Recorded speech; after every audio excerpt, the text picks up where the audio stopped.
Hello everyone, welcome to Your World or Mine. Show me yours, I'll show you mine. And today I've got beautiful Winnie here. She's one heck of a young lady, which you will discover soon as well. And this beautiful lady is joining us today, all the way from Zambia on the eastern side, from a place called Chadisa. So Winnie, tell me what, I've never been there. I've been many times into Zambia, but I've never been into that part of Zambia. What is it like to be there at the moment?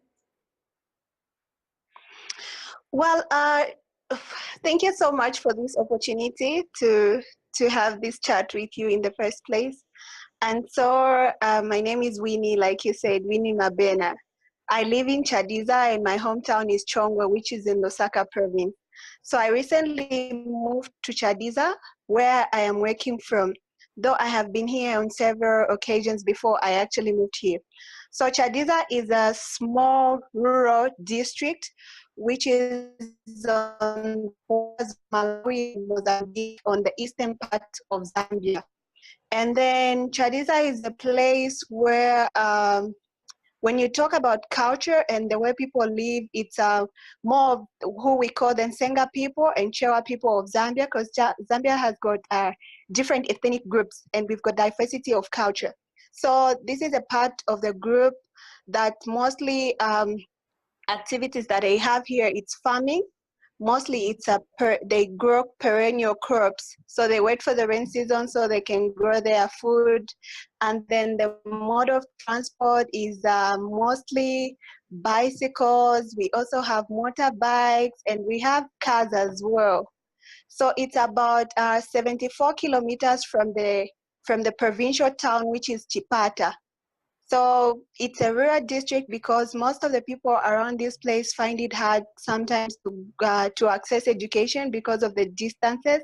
But I live in the town, which we call as Boma here, meaning a place where government offices are located. So we have a number of villages and communities, and most of the problems that people around here face is illiteracy level, because of the challenges for people to attend school due to financing, and also child marriages because of the cultural aspect.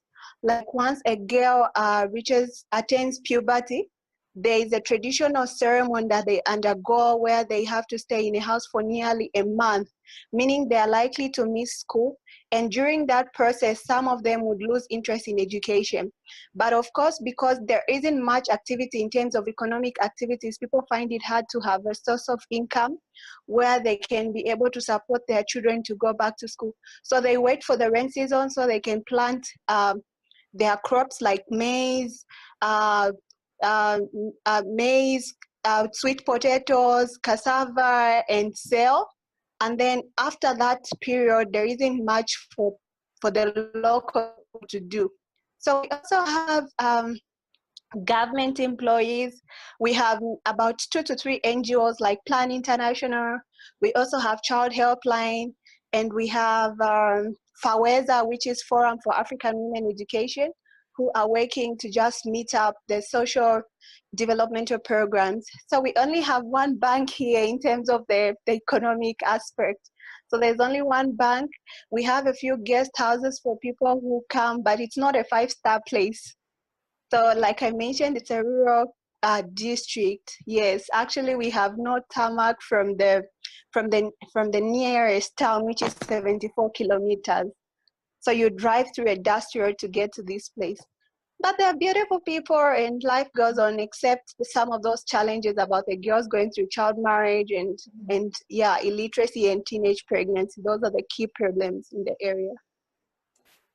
Oh my dear, you take me back to Zambia now. You have to come back. Yeah, I've been there, I think, in 6 years. It's actually a very long time. And I used to often... You need to visit. Yeah, but you know what? When you were speaking, I just got the shivers all over my body. Because I want to share something with you today, what I experienced in my last visit in Zambia, in Lusaka. Okay. I'm friends with one of the previous mayors, and I coached him as well at the time. And I was visiting Zambia to share a social innovation learning platform with the government. Okay. And this mayor, Daniel, he helped me get to speak to all the different ministers and politicians and the likes. And the one lady, she was at that time the deputy mayor. She said to me, she knew I was working with, at that time, with women a lot, women empowerment specifically. And I was in Zambia at the time to speak at a women's event, which was business-like, so it was for businesswomen. But there was a lot of young girls present that day as well. And then the mayor, the deputy mayor, the woman, she said to me one day in the office while I was visiting the mayor, she said to me, no, you must come to my office. Come speak to me. I want you to go and speak in one of the poorest communities in Lusaka at a women's event. It was 8 women who had an orphanage, and at that, they still have. And at that orphanage, they're looking after 400 kids. But the room size, I'm not lying to you now, was not bigger than 4 by 4 meters. And they were teaching the little ones and the older ones in that room, 400 of them. How they did it, it's incredible. I looked on the boards, you know, still the black boards, and I looked around. Yes. And I saw maths because I studied maths at university, and I saw mathematical equations and you name it. And they were very proud of their success rate in terms of their matriculants, that they all passed with honors. And here was this woman, 8 of them, with very, very little resources, really little, comparing to the businesswoman the week before that I spoke at. And the mayor, the deputy mayor, she said to me, now you need to speak to these women, you need to inspire them. And I was in tears. I said, no. They have to inspire me. Because what they were doing with so little resources was incredible. Incredible. I couldn't believe my eyes at that day.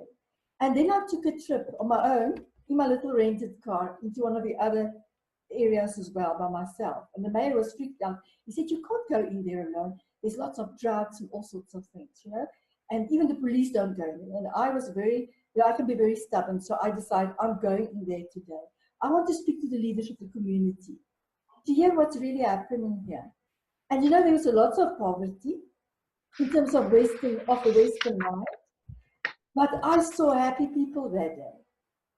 Very, very happy people. Women singing, you know, while they were washing clothes in the streets, children playing, and I picked up one of the community leaders and he drove around a little bit with me, showing me some things. But everybody was happy. And it made me think a lot. It really made me come back and think a lot, because I needed to understand what is it I saw that day.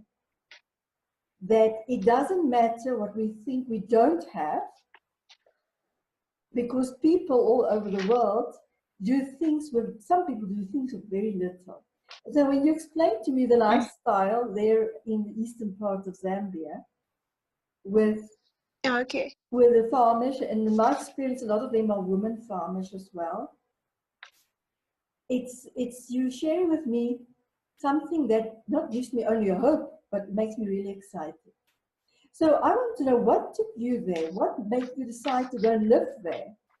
Were you born there, or you just decided to go and live there? Well, for me to come to Chadiza, I didn't anticipate that I'd ever come and live here, because I was born in Lusaka, actually. Then I moved to Chongwe, which at the time was sort of a rural district as well. But I did not stay for long in Chongwe in my childhood. I moved to a rural community right in Chongwe district, because my mom is a nurse. So where I moved, it was quite a rural community called Nyangwena. Don't mind, the name might be too hard for you to pronounce. So when I moved to Nyangwena, my mom was transferred back to Chongwe. So I grew up in Chongwe. So Chongwe is like 45 minutes to Lusaka, which is very close to the capital city of Zambia. But for me to come here, I got a job, and then my posting was here. So I needed to come and work from here. So I worked before with Plan International as a volunteer and as a temporary staff for the Youth Advisory Panel, where our key focus was ending child marriage, promoting girls' rights, and being a champion of change, talking about sexual and reproductive health for young women especially. So coming to Chadiza was something that was unpredictable, though I had been here to talk about child marriage and also preparing for the cycle for Plan to End Child Marriage and visiting different communities as a champion of change under Plan International. And then early, I think about July, I got a posting to come here. So I have not been here for a very long time, but because I had visited this place before I actually moved here, so I had a picture of where I was going to come. So in terms of the culture aspect and the day-to-day activities, this is a place where we do not have so much in terms of recreation facilities for young people like it is in Lusaka. Most people end up, if it's the boys, they end up having like soccer as an activity that they have for them to just relax and have fun. So we do not have a lot of recreational places where people can go to. And then right where I am, in the location where I am, there are 2 secondary schools. There is one boarding school and one day school, secondary school, and we also have a basic school. So, and then there are other schools in the communities. But my feel from the time I came is that most young people do not feel really the need to be educated because they always think that they will not get a job, maybe education is not valuable, because illiteracy levels here are very high. According to the time when I came in, and then my job entails meeting people like nearly every day. I meet people from different communities. I'm a civil registrar, and so I meet different people every day. So that's the job that I do, and our focus is working with parents so that they can be helping them to process birth certificates for their children, citizenship registration, and also talking about educating people in terms of when they should register for citizenship, and also recording vital statistics for legal and administrative purposes for the government. So that's mostly what I do in terms of my job. So working with people in the community, also like meeting people every day, also made me realize of the need of how children in this place need more of our motivation, especially the girls to stay in school and not to drop out. Especially that in most instances, you'd find that girls as low, by the age of 16 are already pregnant, and some of them have dropped out of school already. And if you asked what was their last grade, you will realize that sometimes they do not even reach grade 7. And grade 7 is the highest level grade in primary school education in Zambia. So which is very bad because they would not even have attained the core of education. And then sometimes you find cases where you meet young girls and young boys who are not even literate in terms of numeracy, and also just speaking English as an official language. And so the common language that we use here is Chewa because people do not understand English. So we have to use Chewa even as we work and even as people come to the office to seek for service or to ask for aid and just to ask for support on the process of everything that we do at my workplace. So that's a picture that we have. So we also have instances that you find that, like for the young boys, they'll go into cattle herding. So probably a young boy would be herding cattle for like 3 years. So after 3 years, they'll be given 1 cattle, and then they'll keep that cattle. So they find it really fun than to be in school so that they can own a cattle. And for them, when they own a cattle, it's a big achievement. So they would drop out of school so that they can be able to head cattle. And also for the girls, we also have activities like traditional dances that happen. We have chiefs around the area. So it's a place where people watch traditional dances like what we call Gule Wamkulu in the local language, which is a traditional dance that comes with a traditional, that there's so many traditional activities that go on. So the girls would take part in the singing for the chief dancer in that group, who they call Gulewa Mkulu. So those are some of the activities that go on and some of the things that people do. Like, for instance, this week, as government employees or civil servants, what we have been doing is, because next week is independence, Zambia's independence. So what we have been doing is working at different institutions. For example, we went to the hospital to clean up and to do a lot of work around the clinic as well. And today in Zambia is National Day of Prayer and Fasting. So people are gathered at church from, I think we started from morning. I had to step out and attend to this call. So we gathered from morning and then, yeah, so that I can, yes. So we had prayers for peace, praying for reconciliation, and praying for our country as well. So this is the kind of place. And then, yes, so basically that's what Chadiza looks like. There isn't really much of activities, but there is need to address issues around literacy levels, especially among people in the communities. Yes. You know what you share is most beautiful, from what I hear. And yes, like you say, there are issues like anywhere else in the world. We all have different types of issues. And yes, there's core issues of any country, in any culture, in any region.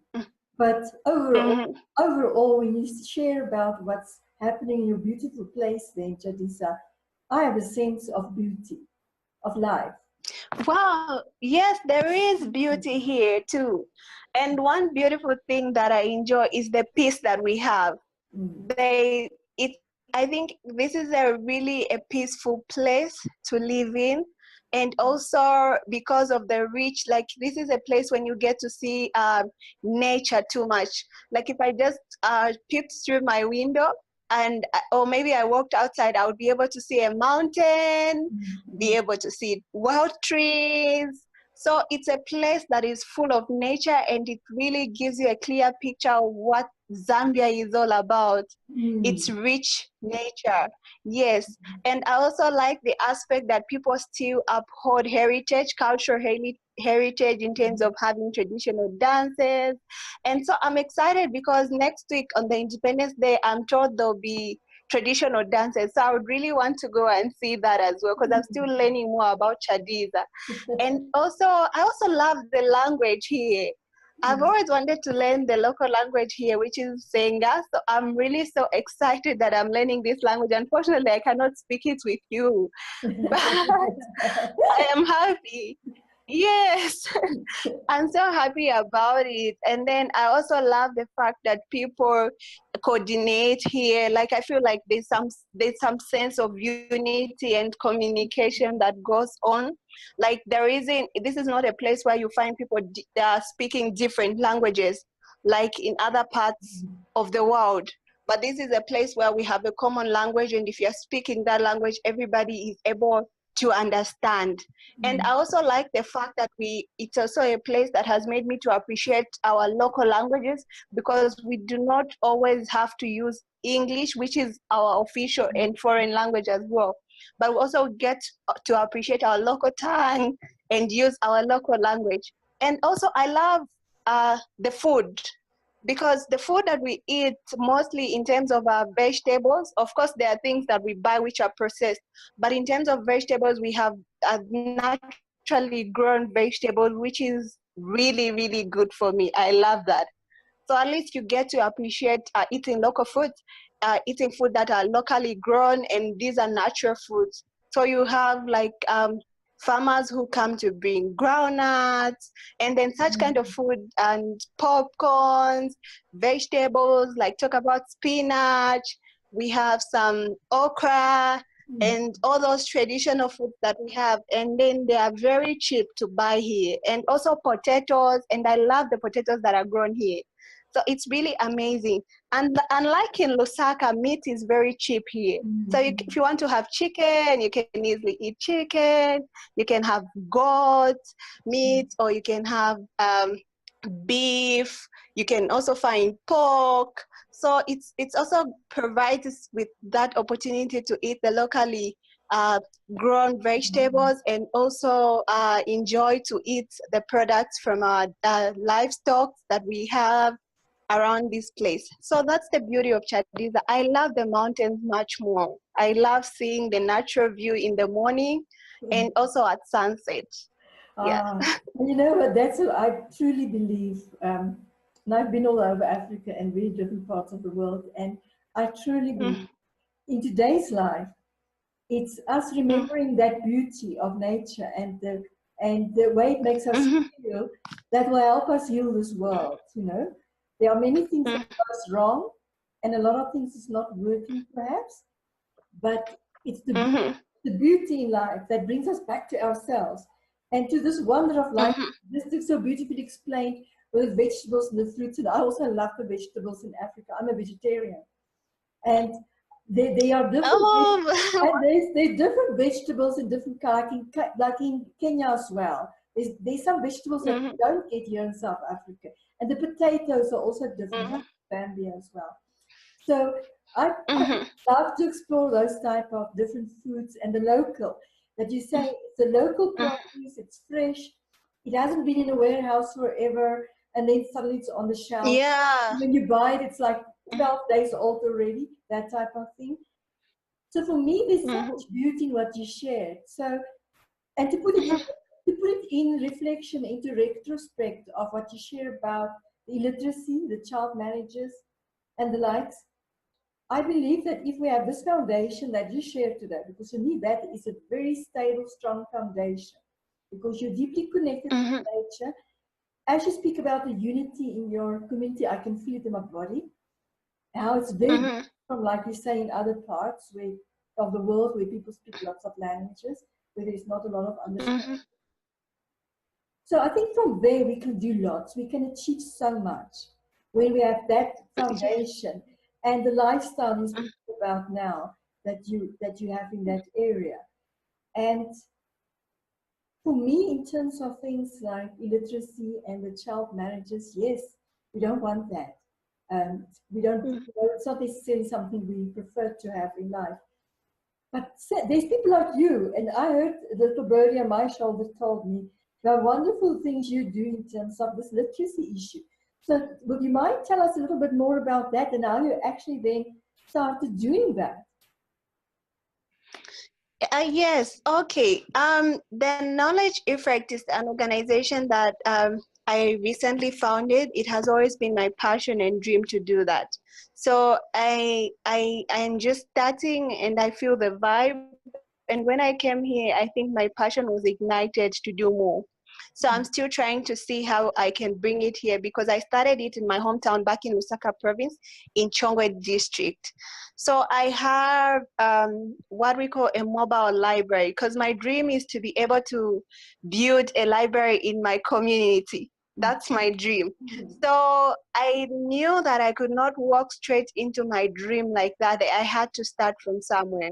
So I started the Knowledge Effect with one book, because I realized the needs of a child learning how to read and learning how to write and just enjoying reading for fun, and also to be effective in the academic in academic setup, or maybe classroom setup, and also for them to appreciate school, to appreciate the need to be knowledgeable, and also to avoid them becoming to avoid them to be illiterate, because sometimes we think that being educated is being literate, but sometimes you could be educated and still be literate in another field. So I felt that there was need, if people know how to read, they can easily understand certain issues. So what I started doing, I started the Knowledge Effect with one book. I would go to a school which I connected so well with, which is Chongwe School for the Orphans and Vulnerable Children. So this is a school where you have a number of vulnerable children and also some orphans. So I thought, being the most vulnerable in society, this is a group that is vulnerable in society, I could work with them. So I would go there with one book, teach them a few words. And when I saw that there was need to do more, I made a call for volunteers, and I had like one volunteer to be helping me through the process. And also that I could manage working and also doing the activities for these children, because I was given a number of children, about 4 grades at the time. So that means that was grade 1, 2, 3, and 4. And working alone was not effective. So I also started calling for people to donate books, which I'm still doing now. So I call for people to donate books so that these children can be able to use and also to read. And so because it's sort of a mobile library arrangement, we would donate books, put them in the cartons. Then on the day when it's a day for the activities for me to teach the children how to read, we would carry our books and go to the school. That's what we do. So when you reach to the school, you give these children different books, and then you call for volunteers on that particular day who will be moving around the different groups for children to just help them learn at least a word or two in a day, which we felt made a difference for these children, because some of them had never even been to the library. Some of them don't know what a library is. And some of them do not even perform so well in class because they do not know how to read. Not that they're not intelligent, but they just do not know how to read. So that's what we would do. So from time and again, I would call people to volunteer. And then since we started in June, we have gathered about 150 books. So we're still like calling for more people to donate books so that these children can have enough books. And also the idea is also to have books that would be effective for a particular age. Because sometimes people would give us books, but they're not really effective for that particular age that we are focusing on. And also the other thing that I started learning, because clarity of purpose comes as you go, was that we needed to work with all the children, because sometimes you find that you're giving some children books to read and those that are not in that particular group would feel bad. Sometimes you have a set of about 5 books and the children want to read the same book, but you have to give them different books at a particular time because that's what you have. But also it's fun to note how children, when you walk into the school, they run after you and give you hugs. And that just gave me zeal that they really want this. And it's so amazing at how when they see you, they just run after you and hug you and help you carry the books to the classroom, and you give them that time. And when you're leaving, they are giving you a sad bye, like we will miss you, and make you feel like you just need to stay back with them. So that's the fun part. And sometimes we would have to call for volunteer people who could just give like a motivation talk for the girls to just feel inspired and stay in school. So recently, since I moved out of Chonga and came to Chadiza, where I'm working from, I thought that the program should continue even in my absence. And so I started looking for somebody to partner with. So there's an organization founded by one of the people in my network who's also a friend, and it's called Bingiza Foundation. So on the International Day of the Girl, we did a partnership activity where we had a mentorship session for the girls.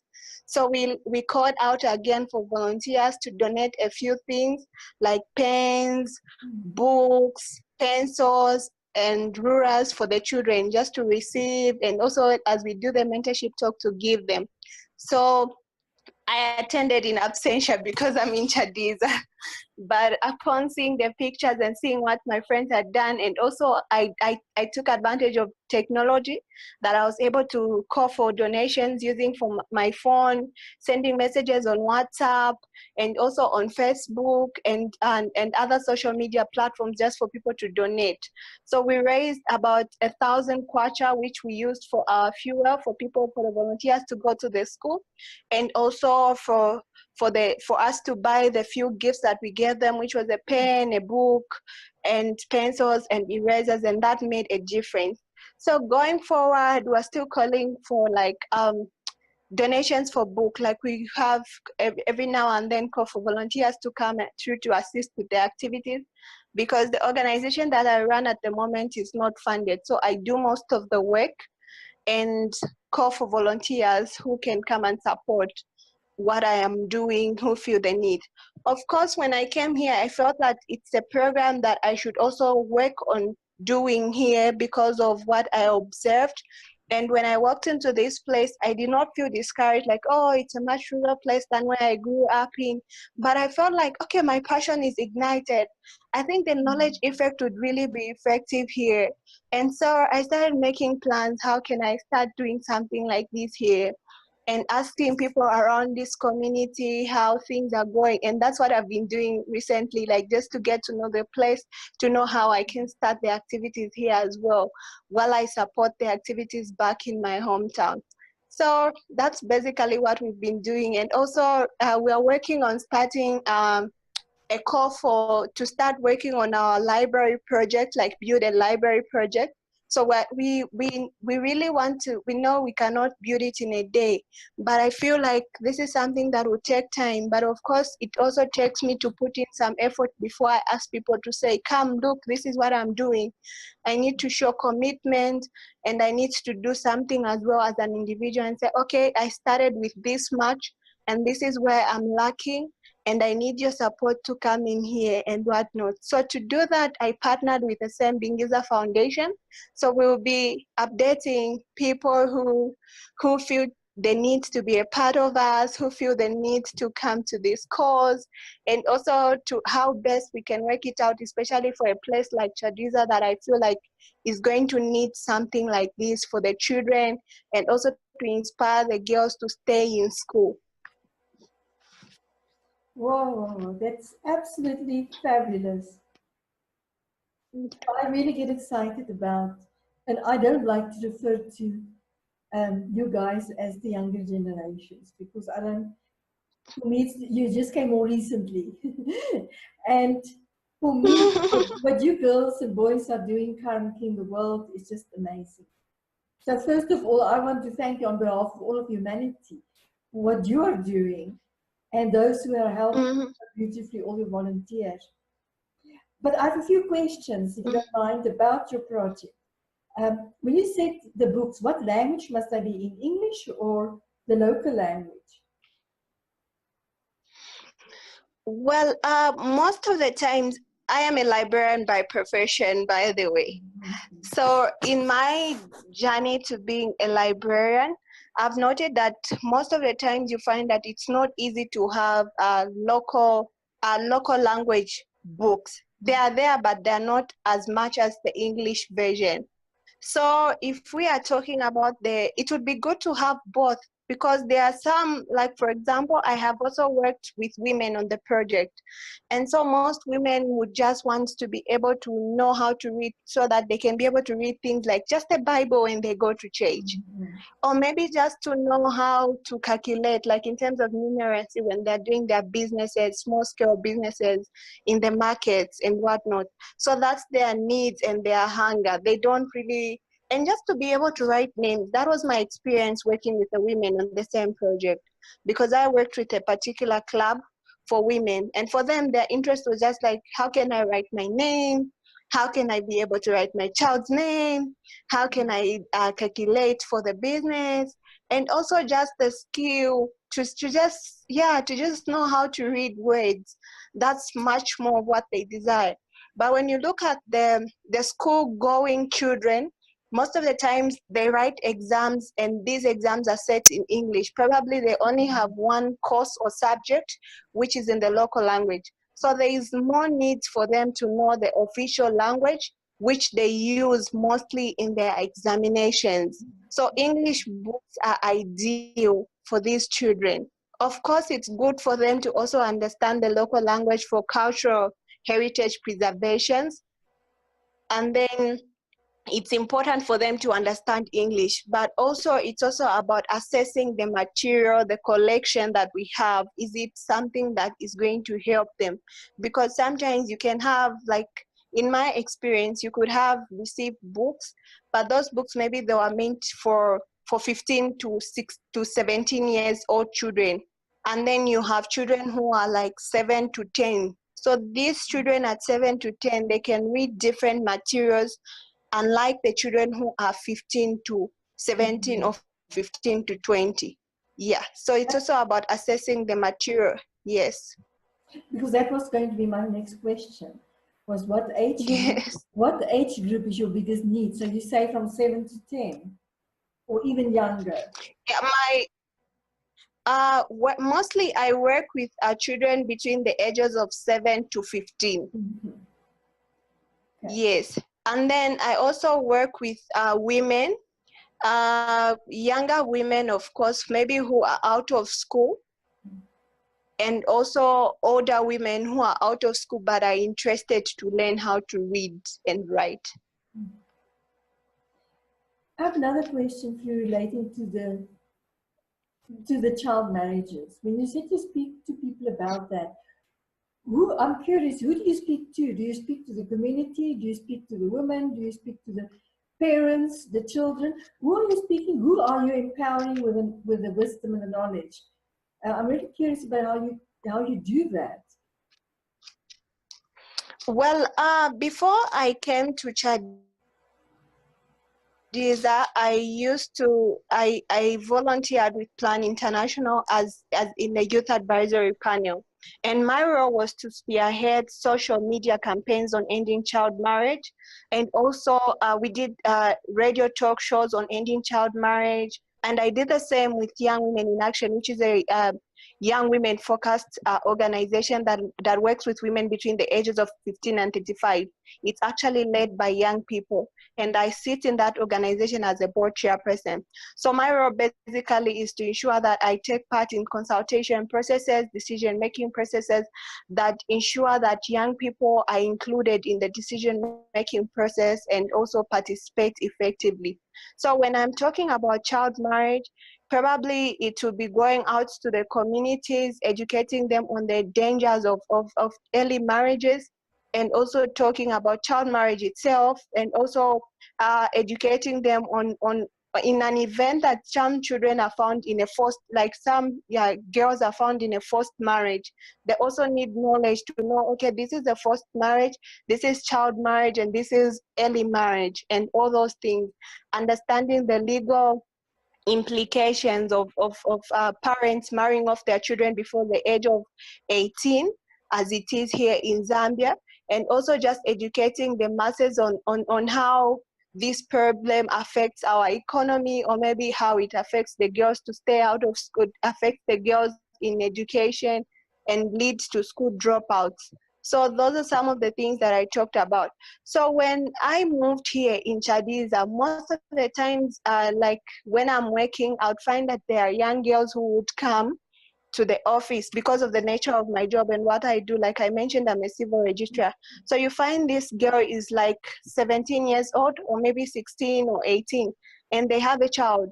And probably they have just dropped out of school so they could nurse their baby and take care of the baby, or maybe because of pregnancy, or maybe because they do not have funding to go to school. So you have to talk to them a little bit more. Of course, you have to be very careful because they do not come to the office to talk, to hear such things.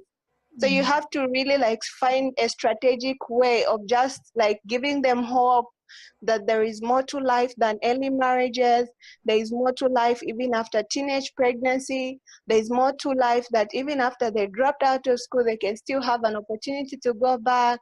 And if you discover that they are still in school, you just give them encouragement to stay in school. So that's how I work. I strategically do that because that's my passion. So in as much as I serve them on the other side as a civil registrar, I also try my best to give a message so that these girls, if they are in school, they should stay in school and complete their education and give them hope of the other side of life after school.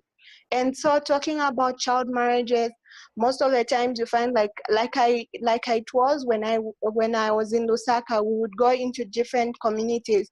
We would even come here in Chadiza, do mapping for certain projects for Plan International, like Yes I Do project, which focuses on sexual reproductive health for the youth. and also meaningful youth participation, just teaching the children how they can be assertive when they are making decisions that would maybe cause them to get married. How can they respond to such situations, and also how they can gain self-confidence and begin to accept that they are them before anything else, and they can also make decisions, that they have a right to choose their partner, and also they have got a right to go to school, and then they should know when it's right for them to get married, and they have a right to make a decision when they should get married, who they should get married to, and when they can have children. So that's basically giving education on our young girls and young men to be able to make decisions, to be assertive, to be able to make those decisions that concern their lives. So that's basically what I would do. I'm in awe of what you're doing. I am so in awe, and I am so grateful that there are so many young ones like you who really cares about the world. And you know, I want to share this with everybody who's going to engage with us in this podcast afterwards, is that the one thing that you share with me that I think is absolutely wonderful, because I hear it often when I work with young people and playing with them, is that they have a social purpose. So they want to make this world a better place in some way. And then they have this thing called job. And then they're always between the two. And the one they see they need that to live, yes, to be able to eat, to be able to pay the bills, and to pay for wherever they stay, and their transportation, whatever it might be, and their lifestyle. But it seems like a lot of young people think they have to choose between the two. And what you're sharing with me, what a lot of people in Europe refer to as social entrepreneurship. It is you are entrepreneur, so but you work for somebody like Seeds International, Plant Seed International. You have a job, but you're using that job. And that's what I love so beautifully what you do. You're using that job to speak to young girls. So you're creating your own opportunities. You're not waiting for opportunity to come to you. You're using what you have. You're using your resources that's available to you. Yes, of course, we want you to have a lot more resources.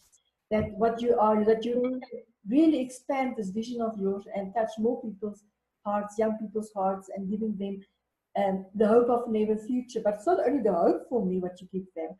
It seems to me, when I feel into it, that you give them, you are a very strong person, you are dynamic, and it's like you're giving them a possibility. And that's what I heard all over Africa when I was still working lots in Africa, is that people need another option. You are sharing with them another option. If you speak in terms of child marriage, you are telling them there's a different option. Before they didn't realize that. You come along, you make them realize, but this is not it. There are other possibilities. And life doesn't need to be like that. And I have a choice. I could choose my own partner and things like that. So I'm deeply touched by what you're doing. And I really hope that whoever is engaging with us afterwards in this podcast will also reach out to you to see how we can support you from all over.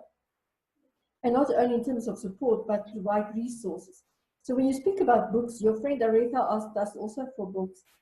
And I was willing to share some of my books with her.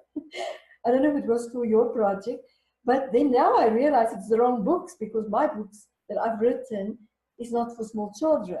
But there are many other people who have lots of, who's authors, because I'm an author myself.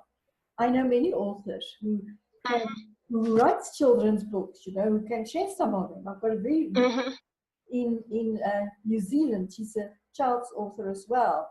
So she specifically writes for children between the ages of 7 and 9, for example. But not only that, even if you're not an author yourself, I remember when my children grew up, I gave the books away because I grew up. So there are many people like that. So It's not costing them anything because we have these books in our homes. And if we're still lucky to do that, that mobile technology hasn't taken anything over. But I do believe there are still lots of parents with books. So we will definitely help you with a campaign to make people aware of some places where they can go and put the books. And then we can arrange for the books to be transported to Zambia, for example, from wherever it is in the world. The world is an oyster. Because what you're doing is, and I spoke, I had the most beautiful podcast yesterday, the most beautiful man from Belgium, and he was also deeply touched about, he's also deeply touched about Africa. So I want to now to reach out and say that now you have to put your money where your mouth is. We have a project for you guys in Europe, and he's involved in European Union Commission as well. So on that level, to reach out to people and say, let's create places where people can go and put down books, English, especially English books. That will be helpful. But wherever it is in the world because we want you to help build your library. And I love the idea of a mobile library, because I have this vision of a mobile creative van, if you want to call it that. So the van goes along all the remote areas, and we do creative things for the children. For example, part of my vision. Yeah. For example, but it's the same. And you remind me of an old man in Italy. He took his bicycle and he converted it into little cart things. So on the back of his bicycle, he created this little box thing, but it's huge actually. And then he actually cycles into the remote areas that the children can read books. And it's what we call they don't have to pay. So it's like a library. So they read it, and when he comes around again, they give it back and exchange it for another book.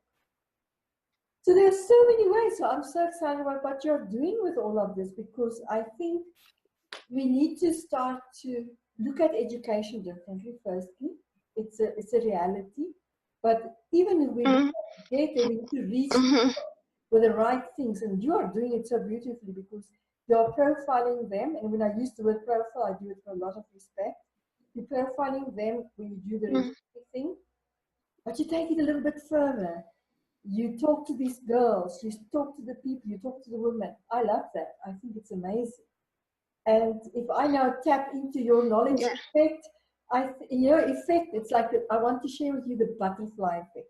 I don't know if you know about this. It's a very scientific thing that it's someone who inspired me a lot over the years. He was presenting this theory, which at that time was still a theory, to the New York science community, and they all laughed at him. Because he found out scientifically that when a butterfly claps their wings on one part of the continent, it can create a hurricane in another part of the world, scientifically speaking. Because every flap from a scientific and physics point of view spurs on another one, and the energy starts moving, physical energy.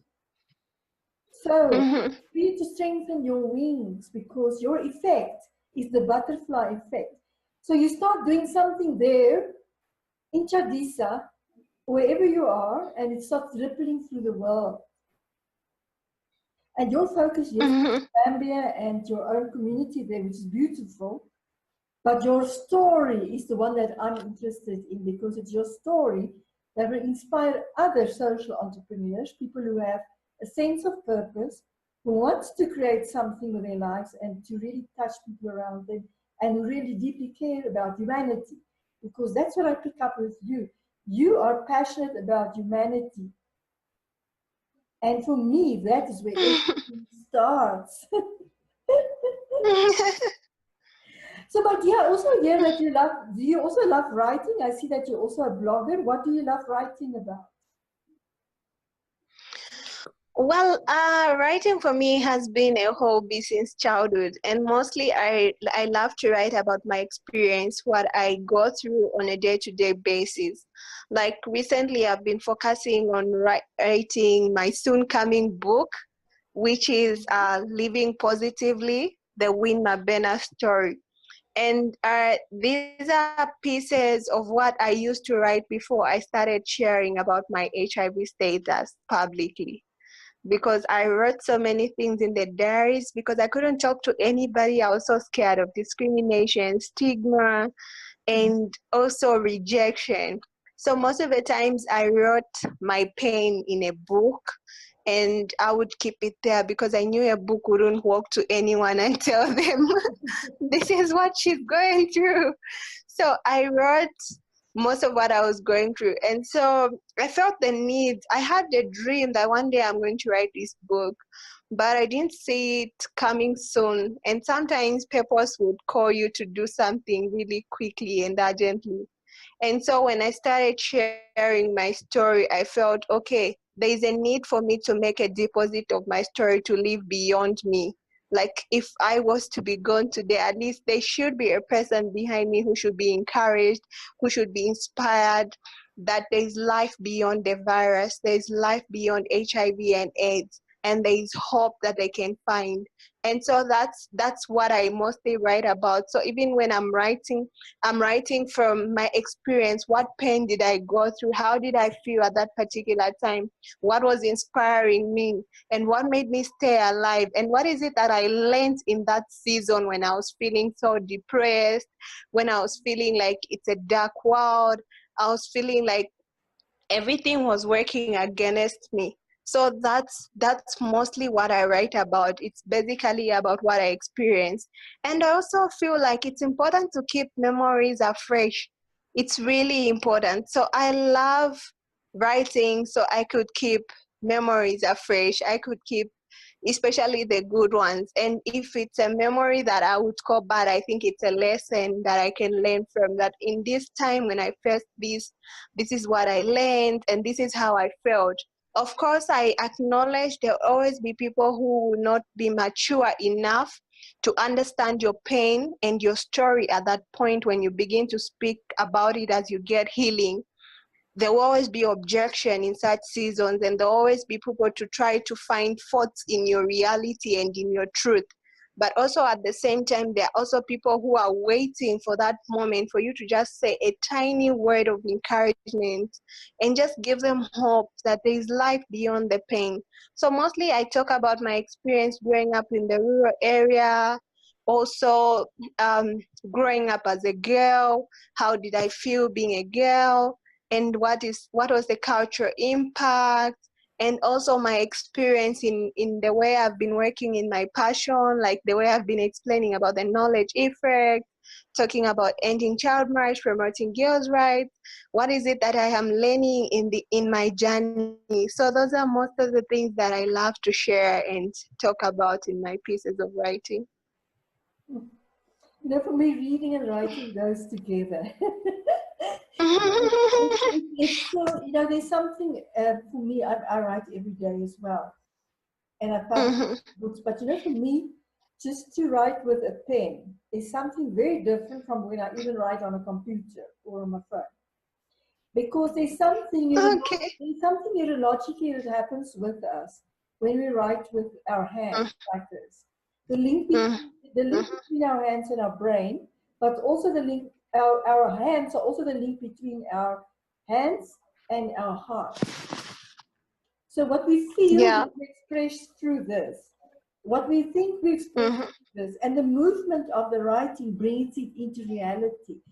So I would want to reach out to anyone who's going through a bad time, who they don't experience as good, where they really struggle. Just start writing. You don't have to share it with other people necessarily. Just start writing down how you feel. Get it out of your body, get it out of your mind, get it out of your heart, whatever it is. Yeah. And you don't know, like with you never know. It could be the creation of a book. And today we live in a world where anybody can publish a book. When I started writing, there was only a few publishers in the world. Self-publishing wasn't there, and it was very expensive to publish. So not a lot of people could afford it. And it was very competitive as well in terms of publishers who wanted to give you money to write a book. So that era is gone, but today anybody can write, you can blog. And I feel also we share how we truly feel. When we make ourselves vulnerable, it's not a bad thing at all. It inspires other people. It shows other people that they're not alone. that it's not only them going through something. But I also want to honor you today for your journey with the HIV, because I know in Africa and for the rest of the world, the things you were speaking about, how terrifying it can be to be judged in such a bad way, and all the stereotypes that go along with that, which we all know. I have lots of friends who's got HIV, and you know, for me, what keeps them here and alive and well is their spirit. It's inside of them, their willpower to be here. And like you say, it's not the end of the world. And look at what you're doing. So somebody else can go and sit and complain and cry every day about it. And yes, there are those days, we all have them. We're not saying it's not happening, but it's what's our attitude towards life. And you showing us life. You're a physical example of the word L-I-F-E, life. So my dear, I want to really honor you today for your courage and the inspiration that you, but it's the role model as well. You're living through example, and how you take it to your present moment in your job, how you do more than that's required from a job perspective. And you use all possibilities to share your beautiful visions with the world. And I want to ask you, is it possible that we can share your information at the end of the podcast with other people? If some people want to reach out to you to sponsor books, to sponsor any type of event, whatever it might be, can we share your information afterwards? I will share it at the end, but I need your permission to do that. Yes, please, you can go ahead. Oh, wonderful. And Winnie, as a young person, I'm really curious, at this moment in time, what does it feel like to be here on earth at the moment as a young person?